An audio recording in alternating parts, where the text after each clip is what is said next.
गाना बनाना है, बन जाएगा, बैठो। तो कोई गाना कंपोज या लिखे के हो? नहीं। अच्छा ठीक है, कंपोज करते हैं, लिखते हैं, ठीक है। कैसे टाइप का गाना बनाते हैं, कुछ अलग हट के बनाते हैं, ठीक है।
तोरे आँख के कजरा चिउरा ले जाए, तोर बेन के गजरा सासाला भाए।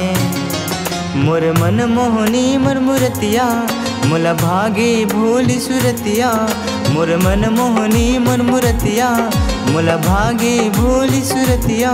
ए दिल दीवाना होगे रे, तुला माया नहीं लागे ना।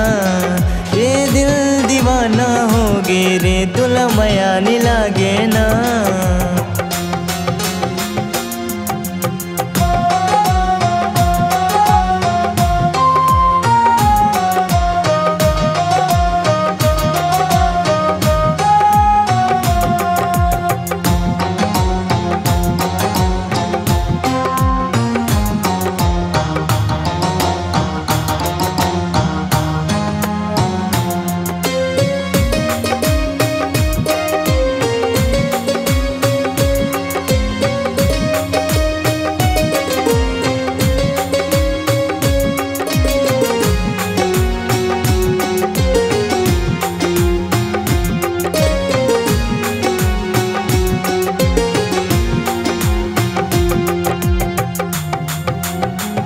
छलकत नदिया माँ पवन उड़ाए, चिऊ चिऊ चिड़ैया चिहकत जाए।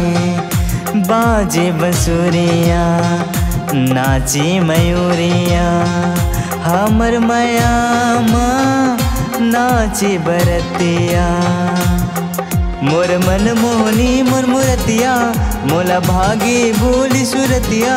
मोर मन मोहनी मोर मुरतिया, मोला भागे भोली सुरतिया। ए दिल दीवाना होगे रे, तुला माया नहीं लागे ना।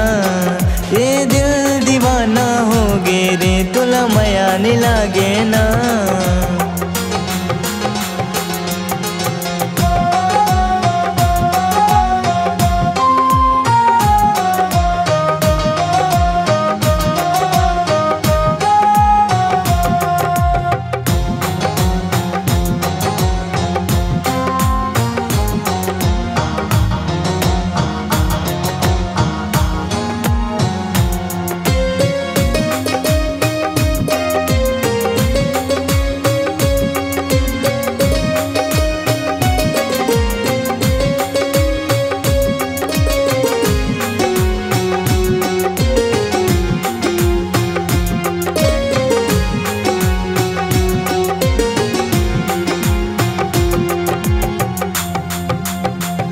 छम छम बाजे पाँव के पजनिया, सर सर सर के लाल चुनरिया तै मोर चंदा मैं तोर चकोरी तोरे मयामा रंग दे सजनिया मोर मन मोहनी मोर मुरतिया मोला भागे भूली सुरतिया मोर मन मोहनी मोर मुरतिया मोला भागे भूली सुरतिया ये दिल दीवाना होगी रे तुला मया नहीं लागे ना ये दिल दीवाना होगी रे तुला मया नहीं लागे ना तुरी आँखी के काजल जिउरा ले जाए तोर बेनी के गजरा सासाला भाए मोर मन मोहनी मोर मुरतिया मोला भागे भोली सुरतिया मोर मन मोहनी मोर मुरतिया मोला भागे भोली सुरतिया ये दिल दीवाना होगे रे तुला मया नहीं लागे ना ये दिल दीवाना होगे रे तुला मया नहीं लागे